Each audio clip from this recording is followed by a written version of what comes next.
Have y'all seen the video of this girl? She's like brand new to the army. And she's like, I just wanted to show you what the army feeds us. And she opens up this box and it's got steak and lobster and desserts. A full to-go box full of extravagant food. She's like, wow, the army's not that bad.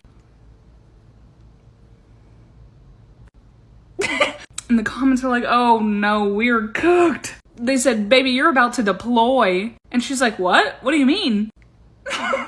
Baby, the army is not giving you steak and lobster on a random weekday. You talk about some, wow, why don't I join sooner? They treat us so well, steak and lobster, y'all should join. Baby, there's a war behind you. You about to go, you about to be sent off. And she's replying to all the comments, she's like, what do you mean? What are you talking about? What do you mean? Somebody was like, baby, I am a civilian and I know that's not good. She over there just chowing down, so delicious, so delicious. I know for a fact, an hour later, she opens up TikTok to have this thing flooded with comments. She went from peacefully enjoying steak and lobster for lunch to pissing herself.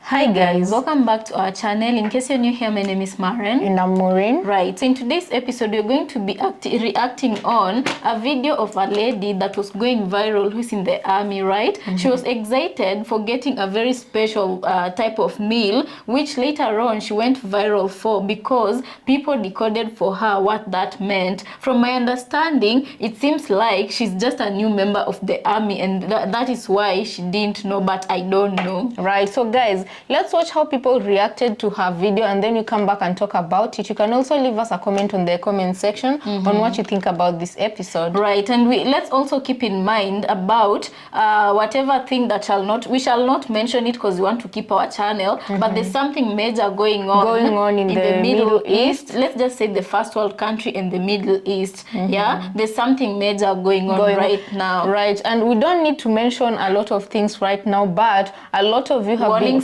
especially those who have TikTok, most of you have been seeing those videos flood your FYP, right?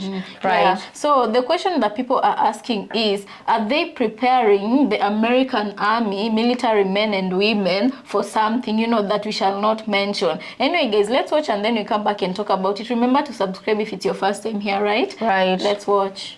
The Army automatically takes out $450 a month out of my paycheck so I can eat breakfast, lunch, and dinner. Here is what I got for the Army's birthday. Ta-da! Steak, caprese salad, asparagus underneath, garlic bread that I already been into, lobster, hush puppies, a baked potato under this. Steak. That's pretty good. Caprese salad. So good. Asparagus. Okay. Baked potato. Let's try a piece. Lobster. Oh, that's so good. Hush puppy. Garlic bread.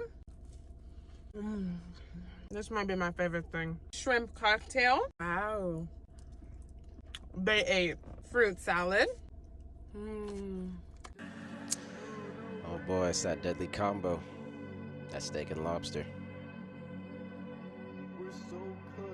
Let's get into it. So what does it mean when you're served steak and lobster in the military and why you never want to see this dish? That's a great question. And in short, it means that you're Alright, so here's the deal. You're in the military and you're in that galley or in that chow line and you see that steak and lobster being served up. I want you to know right now that they are not treating you. They're buttering you up for some bad news. It's almost like the calm before the storm, but instead of a warning siren, you get some overcooked steak and some rubbery lobster. So there's a long-standing myth in the military that when that surf and turf is on the menu or being served, it can mean one of two things. One, that your deployment is being extended, which is something that we do not want because we want to go home. Or two, that we're going to war. Again, something we do not want because we want to go home. And let's face it, they're not feeding you like kings because they love you. I mean, maybe they do, but really, they're just trying to soften the blow. So just know, when you see that steak and lobster, that it's not just a meal, but it's a message. And the seasoning, it's just a sprinkle of we're about to ruin your day. Don't grab a fork. Just grab your gear, brace for impact, and know that it's never just dinner. If you're seeing it, it's already too.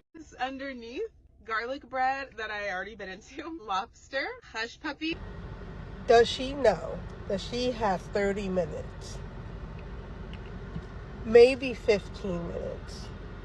We're all in danger. So I'm here scrolling on my For You page and I see this girl in the military. She was served steak, lobster, potatoes, just so randomly. She was so shooketh and she was busting it down and I was like, oh wow, they eat real good in the in the military, I always heard that they ate like crap. And then, I just clicked on a little blue icon, of steak and lobster in the military. And it stumbled upon me that a lot of those people ended up going to war after that meal. So, and I checked this girl's comments, and it seems like she never heard of anything of such nature before. And I don't know. Are we going to war? Because I'm seeing a lot of them being served steak and lobster. Like, a whole lot of them. Are we going to war?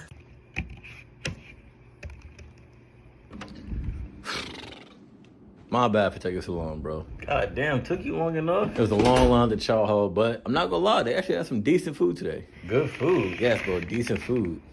It should smell like dog food. Why are you hating? It does not smell like dog.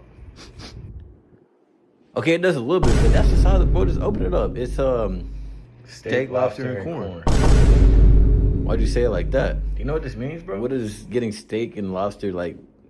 It's just I don't know why they decided to do it today, but that's like a death row meal, bro. We're not making it back. Whenever we get a meal like this, bro, something crazy is about to pop off. We getting our last meal? I guarantee you, bro.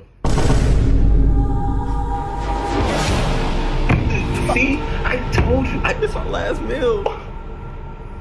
And my last meal gonna be this fucking dog food. Truth is, I'm tired. So guys, welcome back. Let us know what you think about the videos we just played you, yeah? Right.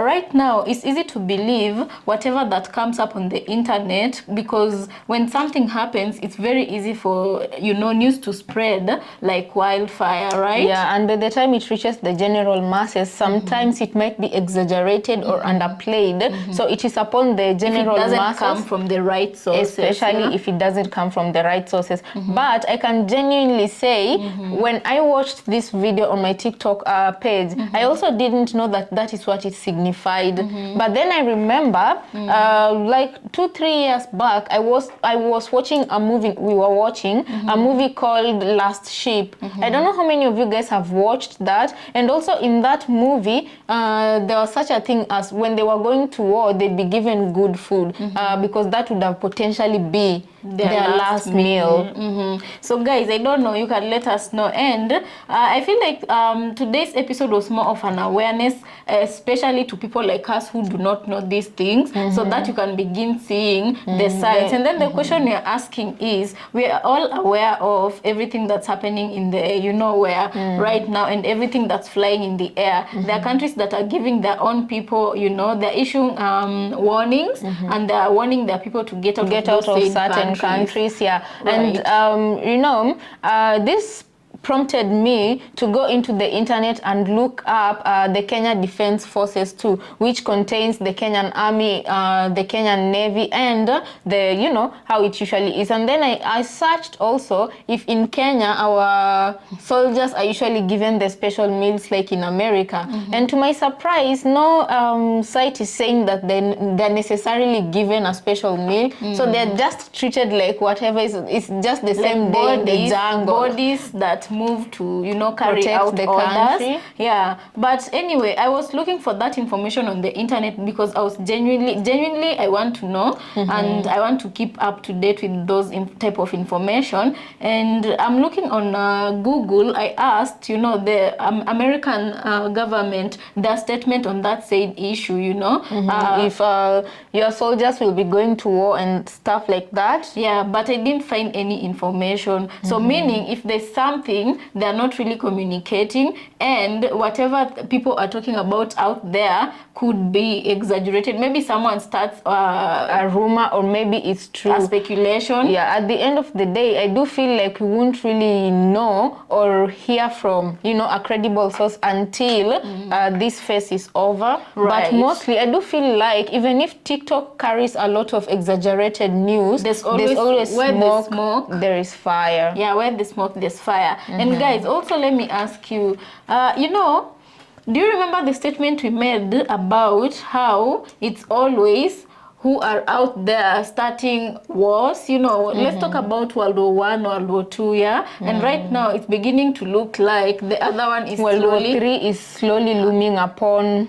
people. Yeah, and my prayer is, like, you know, those who want to distract each other, let them do it. But now your heart is also with those ones who are not active participants, you know, because you're thinking about the citizens or civilians in those countries. Decisions are being made that are going to be affecting them. They have to live with it and it will affect them in one way or another. And the person in the Middle East that shall not be mentioned, his country has started being affected right now. And the first thing he did, that man, is carry his wife and children out of that country, you know. And he left his citizens to deal with the backlash. Yeah, even if it was for a minute or two, he had the resources to actually make that move, you know. There are people who cannot make that move. And then I hear he later on went back into the country to deal with the issue. But what did he do first? The first action, I do admire him for that.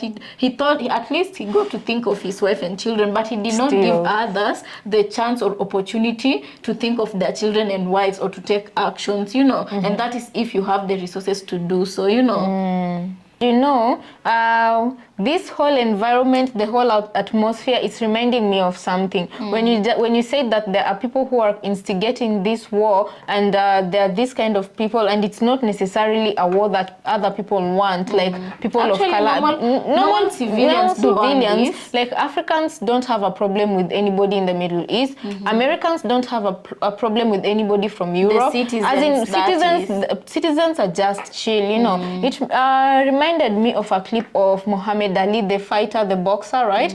Of when he was being interviewed about a certain deployment to Vietnam, when Americans were having their war with Vietnam. And it was a journalist of this color who was asking him why he didn't want to go to Vietnam. And I understand a lot of these kind of people hated him for it, but he point blank said he did not have a problem with the Vietnamese people, and hence he wasn't ever going to enlist in the army to go and defend a country that didn't defend his own kind of people. You see, so he said he didn't see the reason why he should go to Vietnam to defend this kind of people along with the country, whereas in his own country he was still fighting for his own freedom from racial prejudice, for his own freedom to operate as a human being in America. Right, guys, I don't know what you think about this, but let us know. Over and above, I don't see this having a good ending. It never ever does.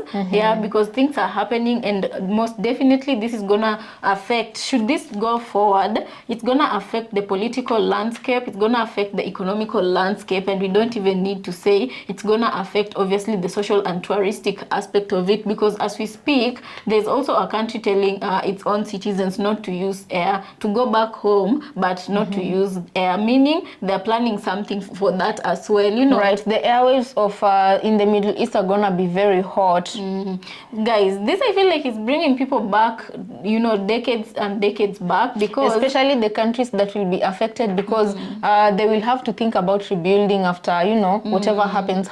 Right, guys, you know, Iran has oil, and I do believe that it's there's a lot at play here. Exactly, them having oil is not only beneficial to them but other countries as well, to propel their economy, right? And should they bring this World War III to them, it means those resources will be halted and nothing will be happening in terms of development, because this country will be focusing on destroying each other, you know. And okay, a perfect example is Nigeria right now. Nigeria, because of their oil, when oil was discovered in Nigeria, Nigeria has never been the same again. Even development, and this is a country that has, you know, a country that has oil that doesn't have good roads. You know, you look at places where billionaires live, you look at good mansions in Nigeria, their roads, but their roads are quite poor, you know. And you're asking yourself, the disparity between the rich and the poor, you can literally see it. It's quite loud, you know. So they've never really had peace because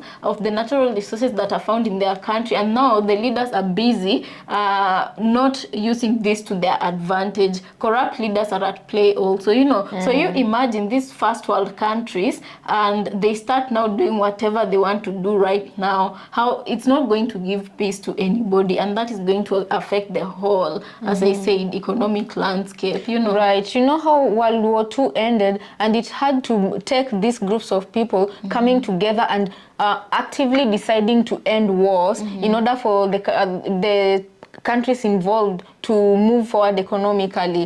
That is what they did, and we usually say, Must you destroy each other? Two people who are fighting, there's always the aggressor, and if the aggressor decides to become docile, then the issue they're fighting about is easily resolvable, and the war doesn't have to drag itself, you know.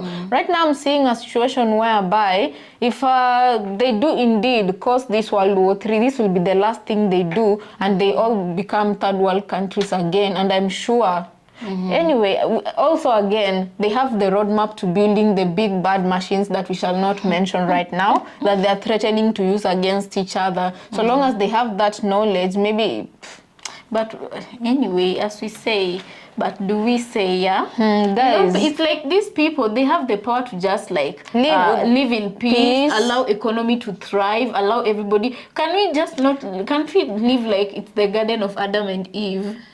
The Garden of Eden, you know. If they could just allow people, but obviously somebody always wants to be bigger than the other. Somebody always wants to flex muscles more than others, and somebody always wants to rule the world, and ruling the world entails them ruling over everybody else. Yeah, and being in control. And I think this is why we have these many problems, you know. But in regards to this, now that we had people saying that if they're being fed such good food, it means they're nearly being deployed. I feel like it makes a lot of sense, especially with the rumors of war right now. Yeah, word on the streets of social media.